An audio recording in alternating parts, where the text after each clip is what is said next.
Hello and welcome to the second session of our Knowledge Acceleration program on campusM. Over the next 60 minutes or so, I'll be talking around a number of key elements, building on what we did in session one and diving into more advanced configurations, such as those found in app settings, giving a good overview of what's in app settings, looking at maps and feedback, and also the publishing, which we touched on session one. I might also take a look at profiles and roles at that stage. We'll also look at my profile. This is a new feature that we introduced early this year, and I'll talk about how that can be configured, that and tags that are strongly associated with that. We'll touch briefly on product integrations, and we'll do some configuration of some basic product integrations there. And then we'll cover off quick polls, and we'll do a very quick deployment of a quick poll, so you have an overview of that. And I'm hoping by the end of the session we'll have covered off a good number of items that are really around some of the advanced app configuration elements, looking at maps and feedback, profiles, roles. I want to, give you an overview of my profiles and how they dovetail with tags. Looking at product integrations and the two-step process to deploy those. I'll actually use events as an example of deploying a product integration. So we'll do a little dive into events as well. It's one of our most popular product integrations. And then, as I say, we'll follow up at the end with quick polls. Hopefully you're excited, or as excited as I am. Let's switch to my browser. Okay, so I'm already in my demo app, logged in as Coffee Admin as I was in session one, and we're going to be using my demo environment for this example. We've already familiarized ourselves with some of the mechanics within App Manager. As I say, we're going to touch on a few areas in a bit more detail that we didn't do in session one. And the first area that we're going to look at is app settings. Now, app settings covers off a whole range of different elements that manage the configuration of your app, from managing the terms and conditions, email templates, managing authentication, looking at roles for users, profiles, maps, locations, feedback, and publishing. Now, I'm not going to go through all of these elements. We're going to focus down on a couple of areas, but just to give you an overview of some of the app settings and panels that you see here. App settings panel here generally looks at things like authentication, general authentication for apps and for integrations, general settings for the app themselves, URL, for example, for the web host, whether you want biometrics enabled or not. We've got the web services for those customers with the Connect layer. If you haven't got a Connect layer, you don't need to worry about these. And in fact, if you've got a Connect layer, it's most likely that our support teams will be dealing with the web services. Page worth exploring in a bit more detail, or panel worth exploring in a bit more detail, is the enterprise roles. These enterprise roles are really built up around the profiles and the roles that you can deploy within your app. And if you remember, we talked a little bit about that in session one, kind of personalization hierarchy, where within one app you can have multiple profiles, and then each of those profiles you can have multiple roles. And it's the use of these profiles and roles that you really start to segment your user audience. So profiles are big buckets. The roles are those smaller additive elements that allow you to really target and personalize the experience. Just quickly, profiles can be grouped and nested within profile groups, and authentication is applied at the profile group level. Again, that's probably beyond the bounds of this session, but there is plenty of documentation on that. App profiles themselves, again, are those big buckets. If we go to my demo profile within this app, there's lots of stuff here that you can configure. For example, the language pack, how it's being authenticated, the intro pages for iPhone and Android. You'll also see further down here the ability to enable personalization, notification direction for those where language is right to left. By default, it's left to right. And also you'll see here, and something that we'll be touching on later on, is my profile. So this is linking this selected my profile to this app profile. We also touched on with session 1 roles. So let's go and look at roles. I'm going back to app settings, remembering this breadcrumb at the top. And I'm going to go to app roles. Okay, and so these are the app roles for this app. You'll see that in effect we have a name, a description of a profile first, and then a couple of colons, and then the name of the role. Okay, so that allows us to filter and sort this by the profile that each of the roles sits within. So for example, if I scroll down, University of Matt Sherlock, these are all the roles that exist within that University of Matt Sherlock profile that I can effectively add or remove from users. You can actually import and export roles, so you can do bulk application of roles in this manner. If you want to see who's got a particular role, for example, you can export a list of users with that role, but you can also import a list of users that you want to apply that role to as well from within here. Those are probably the two key elements of that panel to really be considering. Customer roles and refresh roles is very focused on role sync and beyond the bounds of this session. The other panel that I want to highlight very quickly is user management. So for example, with user roles, I can look at and find out what roles a particular user has.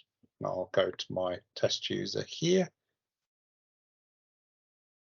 And I can modify those roles as well. So at the moment, this user within the University of Matt Sherlock profile has these 3 roles. I can add and remove those roles. And when I save and publish, the next time the user comes to the app, those roles will be applied. And then the difference in terms of what services they see will apply as well. The other one to notice here, we've got a register user. This can be useful for just seeing how many users you've got and searching to see which users have registered. Just to highlight, you can download a CSV file of this, and we also added in date the last used. So this was the last time a user actually used, this named user actually used the app as well. So a really useful feature there. We've then got the next useful area is around maps and locations.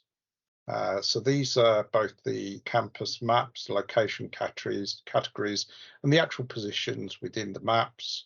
We've got our publishing element.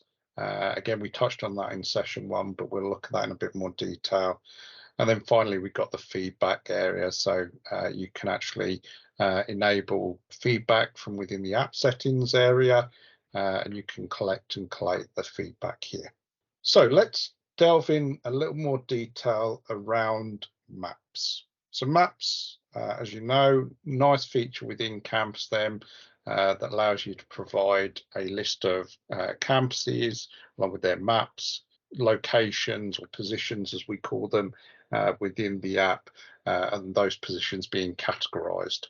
So let's start off quickly just to say that you can import and export all of your positions.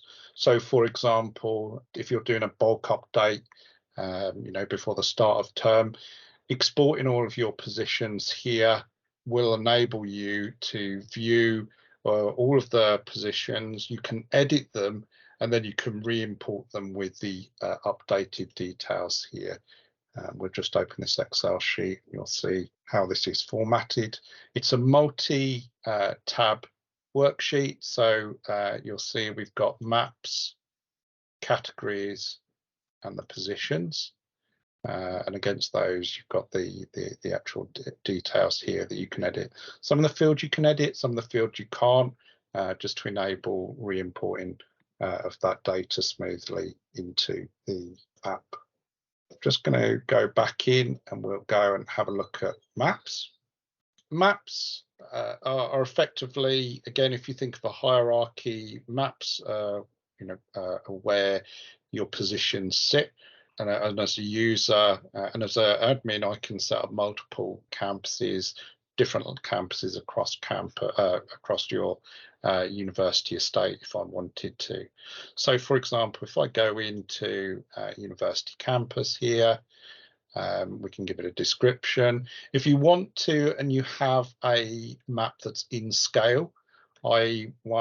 the X and Y coordinates can be scaled up to latitude and longitude GPS coordinates, then you can actually have a custom map. You just need to browse to that image there. Last updated, so when the map was last updated. We've got sort order, so when you've got multiple campuses, this allows you to order those campuses, so which one sits at the top, which one sits at the bottom.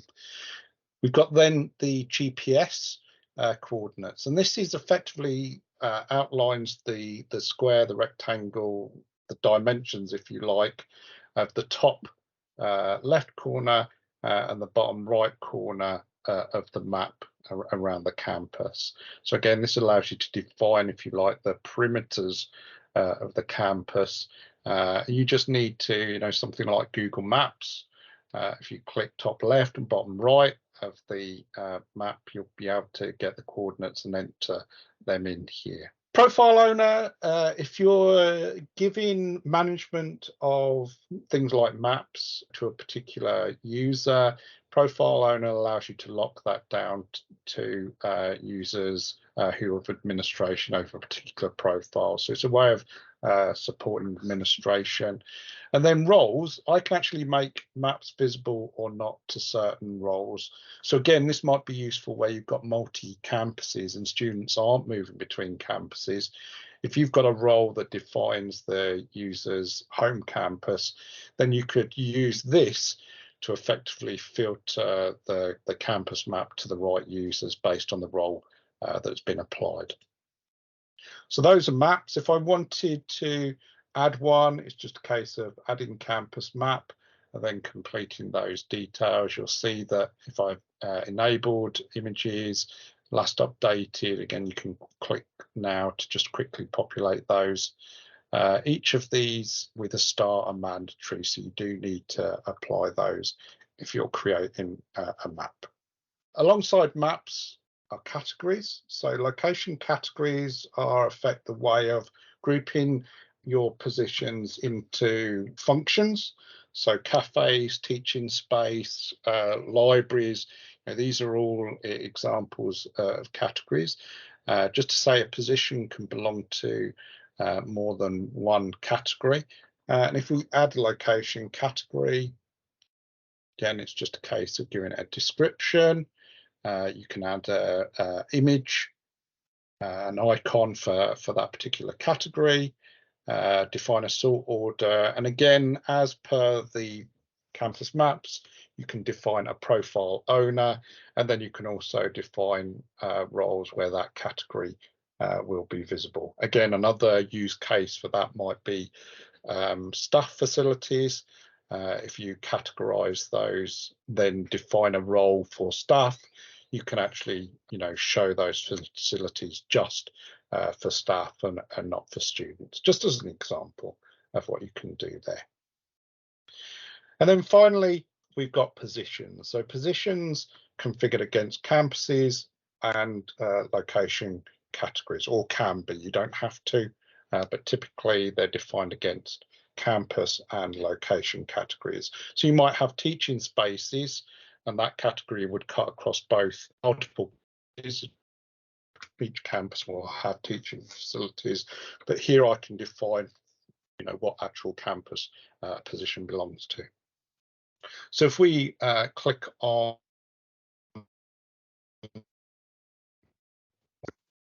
we can see some of the details that you can define against a location.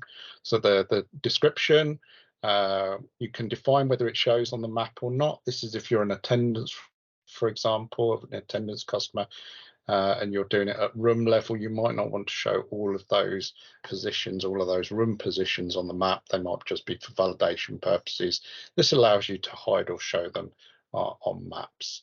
Customer location reference is important for when linking timetable data with a position, so that you can within the timetable, a user can click a position and link through to, can click on an event, click on the location of that event, and that will take them to the relevant position within the maps.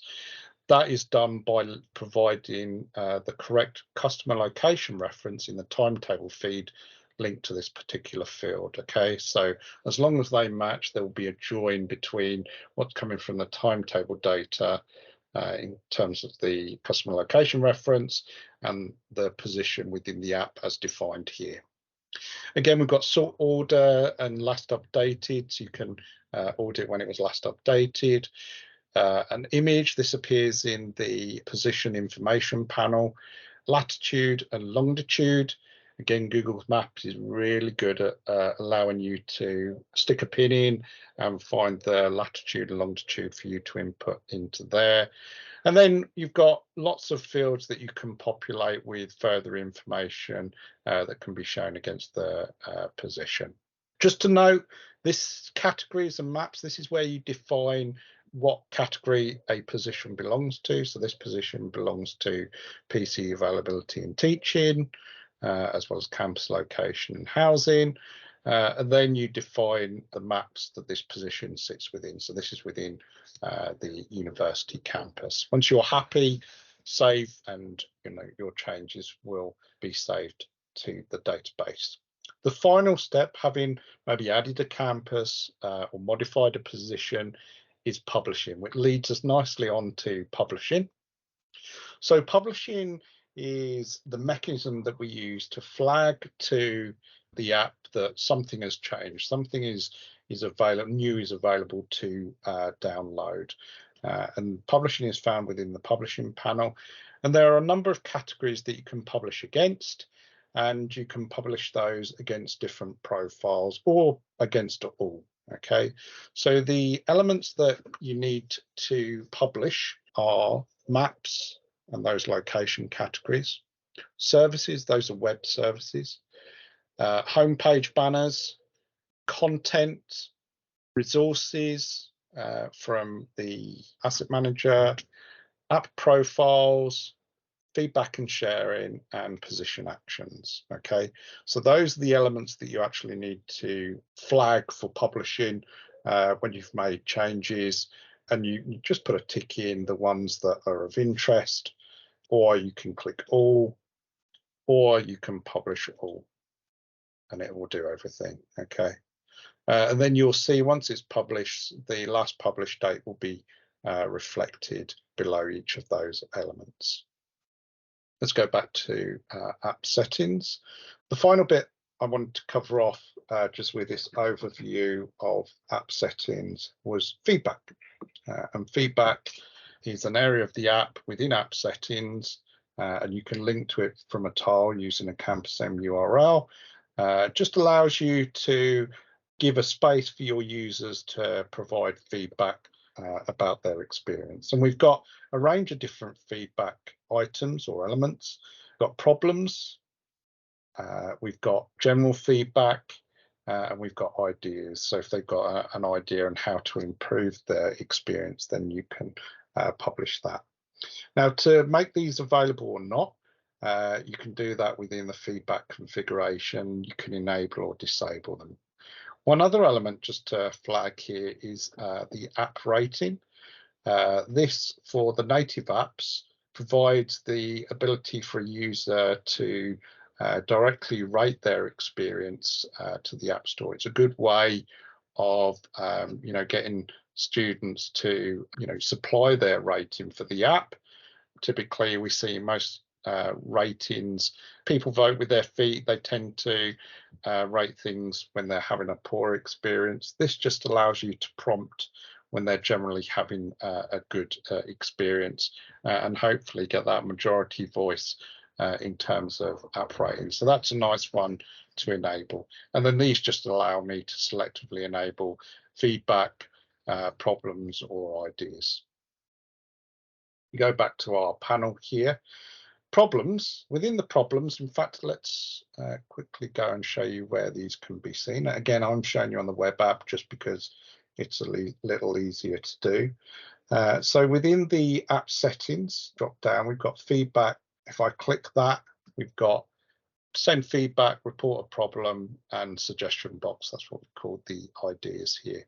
So if I click send feedback, I can give a rating and a comment, and I can submit that. With the report a problem, you can actually provide categories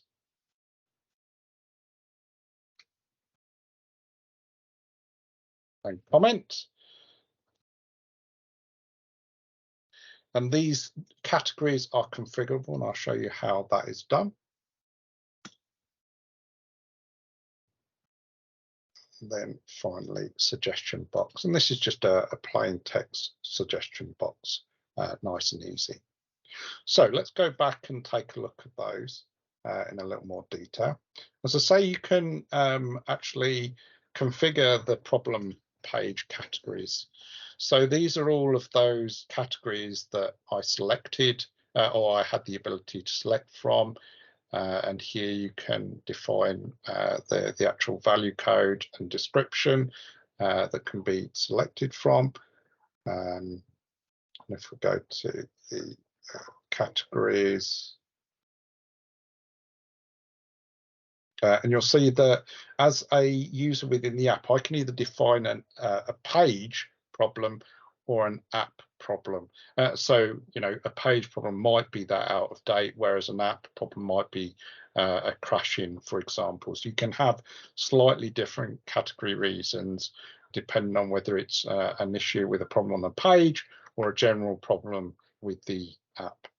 Once someone submitted something, for example, you can view those those entries within these three areas here: feedback, problems, and ideas.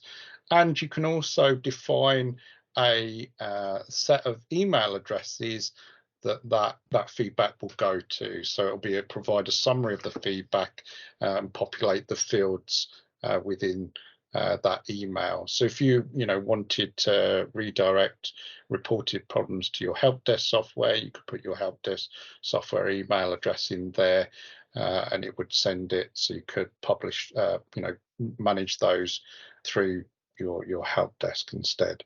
So just to come down here, and if we go to feedback, you'll see that the feedback element that I gave at the top here is shown here. So you've got a way of tracking that, and exactly the same if I go to problems, you'll see my feedback is shown here again. So it's a useful way of being able to provide that input for students to provide feedback. Let's go back to App Manager and talk a bit about My Profile. So My Profile is a feature and function of the app that we introduced in 2023. It allows users to effectively personalize the experience using tags so that you can, really start to contextualize the experience that the user is having. So let me just quickly dive into my demo app and give you an example. So again, My Profile can be found within the app settings. If I click on My Profile, you will see this is the detail around My Profile, how it's currently configured. So for example, we've got my personal details. I can edit my photo. So I can drag and drop an image here so I can update my photo. And then we've got these various categories that you can ask a user to actually define their experience against. So for example, you can ask what topic, event topic areas you're interested in. They can make a selection. What this is doing is selecting the tags against this category for this particular user, and that's then available for you to, say, manage notification groups and enable you to hide or show services in the same way that you do with app roles, but this time with tags. So it just gives you that ability to really personalize the experience, but in a way that's user generated rather than with roles. What tends to happen, it's administrator or system driven. So this My Profile is configured against the app profile, and we'll take a look at that now. Let's go back to App Manager and go into the My Profile section. Okay, once we're in here, you can see we've got two areas. We've got My Profile configuration. That's where I set up the categories and enable different personal data to be displayed, and whether I want the image to be uploadable or changeable or not. And we've got the tags. And this is a bit like the app roles area within app settings. This allows me to define some of those tags that I'll be using within My Profile. With here, we can download a list of users with a particular tag. Again, if you want to report on that, if I click Add a Tag, effectively I give the tag a name.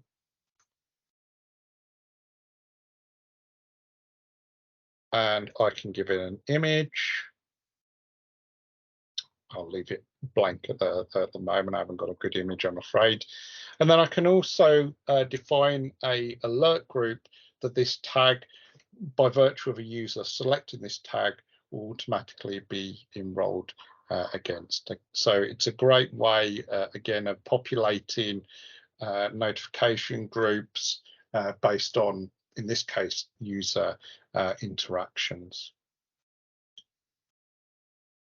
So I've got my list of tags for my app. I then go back to My Profile and actually configure My Profile. You can have more than one My Profile configured, but you can only have one My Profile applied against a particular app profile. So if I click Add Profile, you'll see the initial configuration for profiles, and we've got things like my description, the screen header.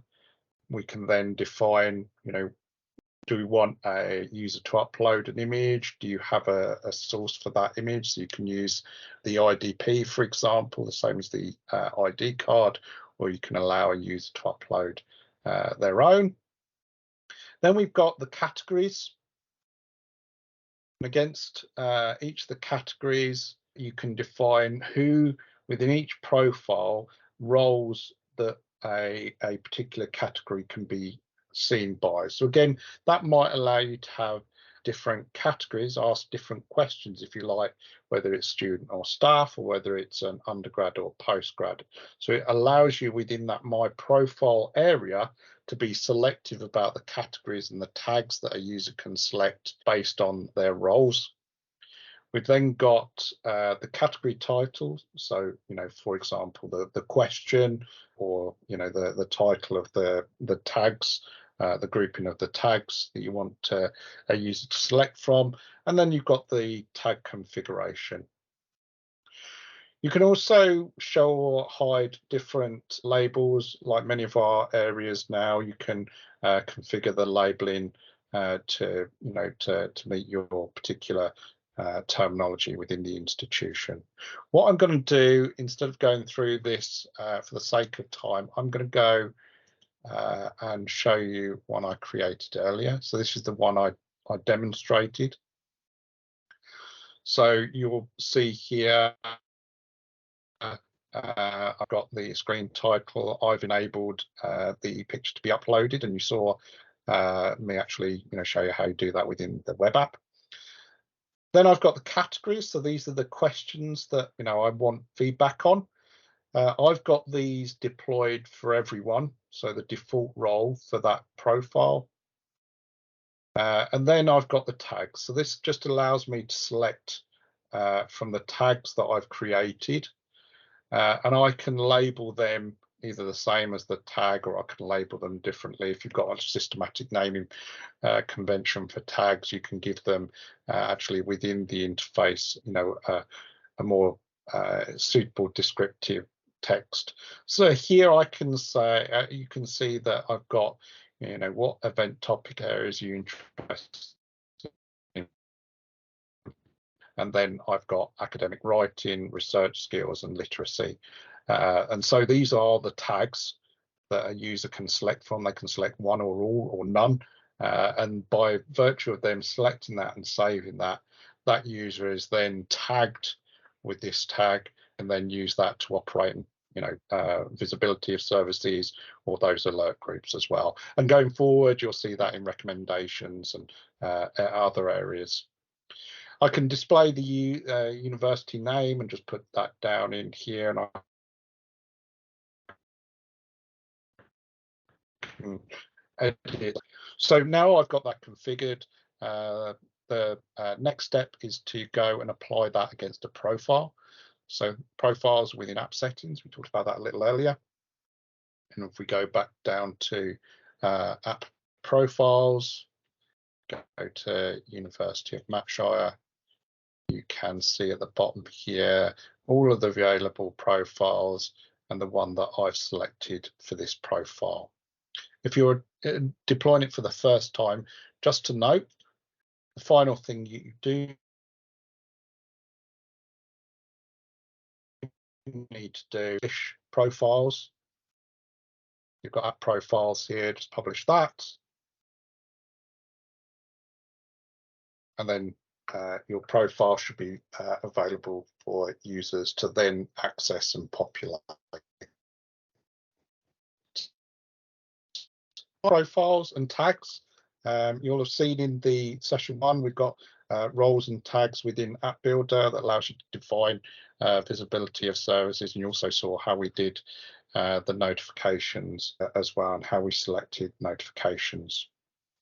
So let's talk product integrations. And product integrations are a really powerful part of creating that integrated experience for users. Now, deploying product integrations is a two-part process. The first part is to configure, and the second part is then to deploy it to the app using App Builder. So I'm going to use events as an example of product integrations.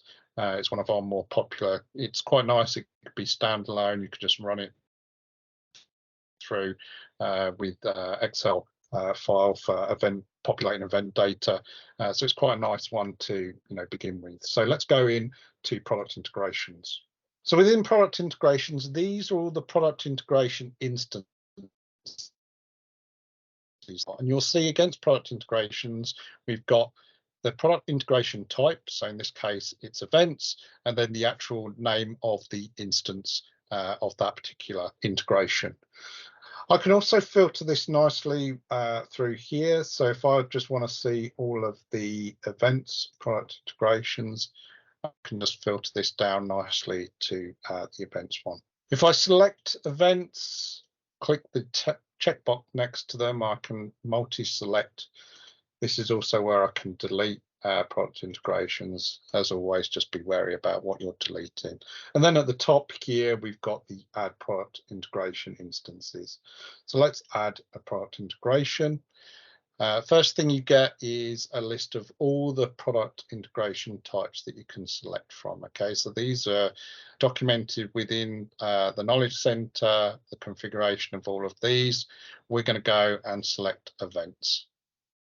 And what we're presented with is the kind of standard product integration configuration form. Now, the size and complexity of these vary from product integration to product integration. And as I say, the Knowledge Center provides detailed instructions around the configuration elements and the fields within these. First off, and I always forget, the first checkbox here to check is enable product integration, and then give your product integration a name. It looks like here's one I've done earlier, and then I can give it a screen title. Again, common for most product integrations is the ability to select, a data source. So this might be selecting a particular vendor. You'll then need to enter the configuration details for that data source. Now, as I say, the nice thing about events is that it's standalone. And so what I'm going to do is use an Excel sheet to actually populate the events data for this integration. In that case, I'm going to use a spreadsheet, and the first thing I'll do is export a template. So this will be an blank Excel sheet in a template format that I would then populate and import back in to product integration to then populate with event data. Now, in order to do that import process, once I've exported the template, if I save and continue, save that initial configuration, but because I've exported the template, when it loads up, you will see that the load spreadsheet screen area is now changed to be able to import and export the file now. So I can start populating this. Now, if we take a quick look at the Excel sheet, it's relatively straightforward, nice and simple Excel sheet. Each event should have a unique identifier across each instance. We've got start and end date and time. Tags allow you to have quick filters that are at the top of the web app. Locations and location URLs, you can link out to a location. If it's a location within the app, a position, if you like, we just talked about, you can add in the position code. You can find that in the URL when you click on in the app settings. If you go to a particular position, the final part of the URL for that within the app settings is the actual location code. So just copy that and paste it in here. Title and description of the event. You can provide a URL to an image, so you can have an image for that particular event. And then if there's an external link, say to a bio or event location information, you can link out to that. And then you can add in additional filter categories using columns from N onwards. So, I could have here campus and a secondary category for the events. Now I'm going to go and open one, hopefully. It's probably not it. Let's go to library events new. So here's one I did earlier and populate it with some events data back end of this year and into next. And you can see here how I started to populate it with image URLs and descriptions and such like. And you'll see here I've got 3 filter types that I'm adding in as well. So this is my populated sheet, the library events new. So once I've populated it, I go back to my product integration and I want to import that file. So I choose that file and I'm going to import file. Okay, so that's imported those events into the system. You can add additional dynamic feeds of data, so populated through RSS feeds, and you can actually add multiple feeds as well. So you can have multiple RSS feeds of event data and the Excel sheet, bringing them all together into one event discoverable section to rule them all. You'll see there's lots of elements that I can hide or show within the interface. Again, I'm not going to go through all of these. They are documented.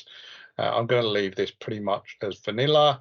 You can hide or show past events. You can enable registering into events, and you can enable checking into events as well. And just to note, if you're doing a QR code, there's some instructions in the event product integration about how you can use that and the configuration of things like check-in windows as well. For registered events, you can enable notifications. So if I register for an event, then they can get reminders for that event. And then, like other product integrations, pretty much every element, every label on the screen is configurable. I'm going to just quickly highlight down the bottom here, you've got the ability to export event registrations. This allows you, if you've enabled registration and checking in, then this is where you can actually export those users that have registered for an event, for a delegate list, or if you need to understand if you've enabled check-in and you want to see who actually turned up and checked in, then you can get that data for an event from here. And then finally, for all product integrations, you have this import and export configuration option that allows me to export all of the configuration elements for this product integration, except for passwords or secure information. So we don't export that data, do need to save that separately, but it does allow you to export the data and re-import, and create, if you want to move from sandbox to production, you can export the configuration from your sandbox and then create a new and import that configuration using the function down here. So I'm going to save as we are now. And if I go quickly to events, we can see my CAP events, and it's an enabled product integration. So as I say, there's two parts to this. The first part is configuring, which I've completed. The second part is then to deploy within the app using App Builder. So I'm going to go to App Builder. You should be more than familiar with this now from session 1. And I'm going to deploy it within my University of Matt Sherlock profile. And I'm going to do, under menu options, click Add. And from here, I'm going to select product integration tile. And I'm going to select from the events, I'm going to select my newly created integration CAP event.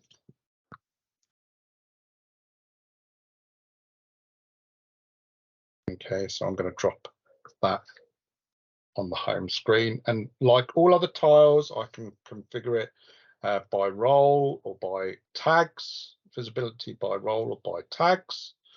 I'm going to give it to everyone. I can give the image, no, we'll just have a label again for speed's sake. We'll click save.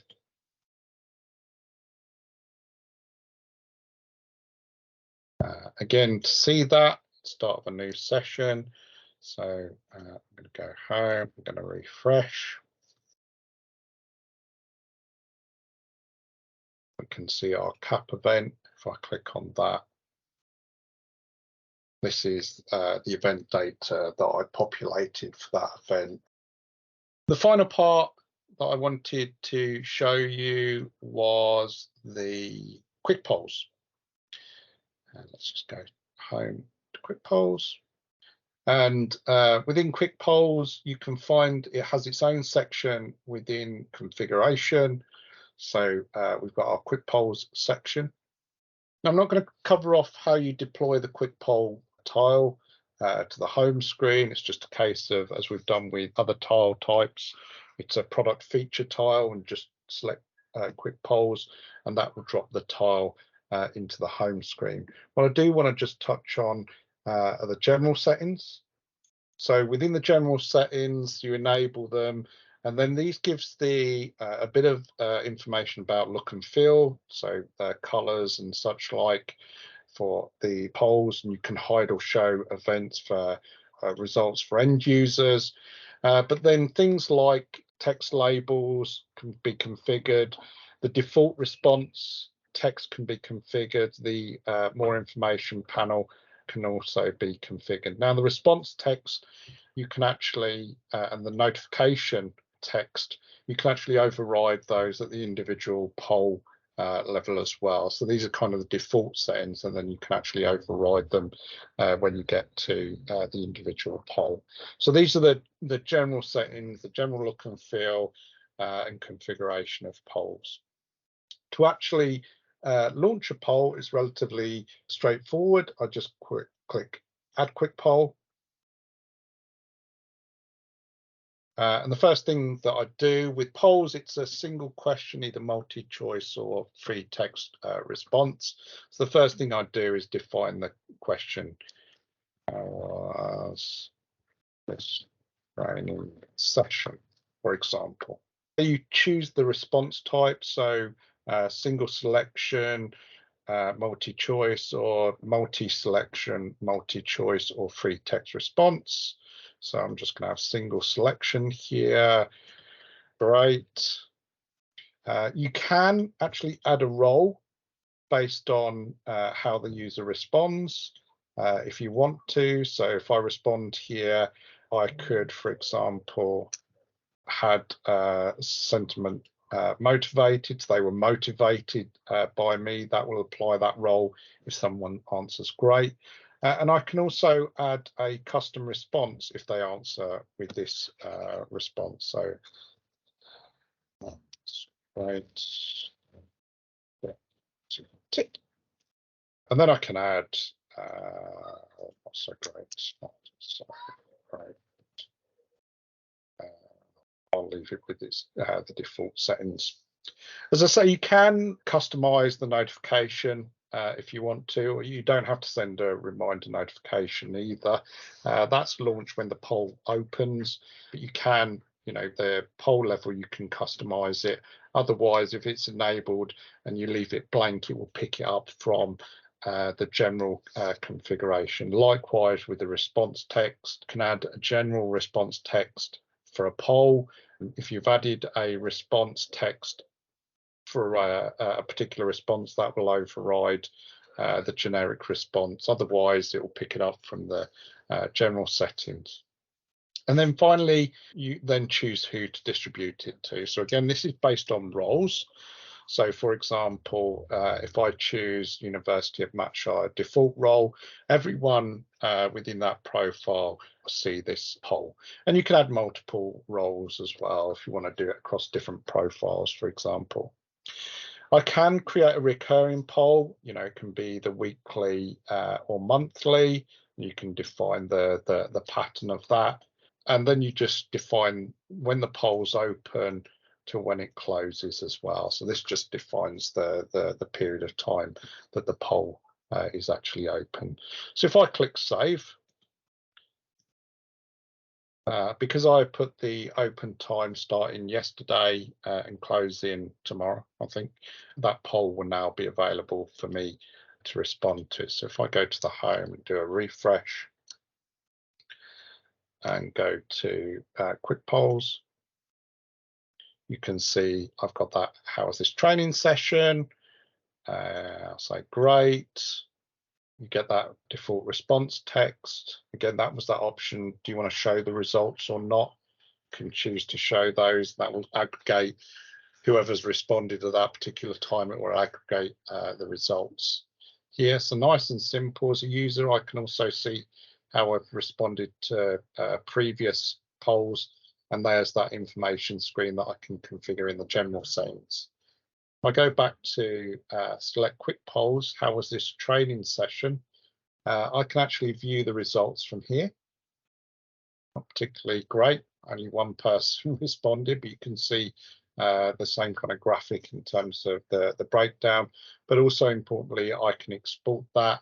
I can filter it by users or date range. I'm just going to quickly download everything. If I click on that poll result, you will see my single response. So you'll see how I answered and who answered it and when they answered it as well. So again, a nice simple way of just getting your hands on that polling data through App Manager. There is an API that allows you to export that data programmatically as well. So hopefully after session 2, you're now familiar with the app settings and some of those panels within there, like maps and feedback and profiles and roles. We also touched on my profile and the configuration of tags and categories within my profile and how to deploy that. Whistle stop tour for product integrations and events. You can see events and how they're managed.